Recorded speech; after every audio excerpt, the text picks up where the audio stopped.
আসসালামু আলাইকুম ভিউয়ার্স।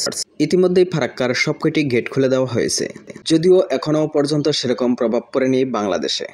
তো কোন অঞ্চলে কতটা প্রভাব পড়ার সম্ভাবনা রয়েছে বিস্তারিত দেখে নেব এই ভিডিও থেকে। অলরেডি ফারাক্কা ব্যারেজ দিয়ে 11.5 লক্ষ কিউসেক পানি ছাড়া হয়েছে, যা নদীর ধারণ ক্ষমতার মধ্যেই রয়েছে। তবে এখানেই রয়েছে গুরুত্বপূর্ণ বিষয়, যা বেড়ে প্রায় 27 লক্ষ কিউসেক পানি হতে পারে। কি সেই কারণ এখন জেনে নেব। নেপালে ভারী বর্ষণের ফলে বিহারে কিন্তু বন্যা হয়েছে। এছাড়াও বিহারে অ্যাক্টিভ রয়েছে বর্ষা। তবে এখানে আরেকটা বিষয় হলো, দক্ষিণ নেপালের যে পাহাড়ি ঢল সেটা কিন্তু এখনো বিহারে প্রবেশ করেনি। আর সেটা যদি যুক্ত হয়ে যায় তাহলে কিন্তু 27 লক্ষ কিউসেক পানি প্রবেশ করানোর সম্ভাবনা থেকে যায়। তাহলে ভারতের মুর্শিদাবাদ সহ বাংলাদেশের উত্তর পশ্চিমাঞ্চল পানির নিচে তলিয়ে যাওয়ার আশঙ্কা রয়েছে।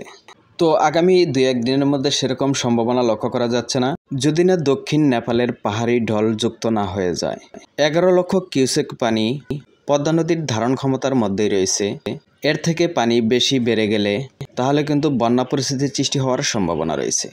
আর যদি 27 লক্ষ কিউসেক পানি হয়ে যায় তাহলে বাংলাদেশের বিশাল এরিয়া প্লাবিত হয়ে তলিয়ে যাওয়ার সম্ভাবনা রয়েছে।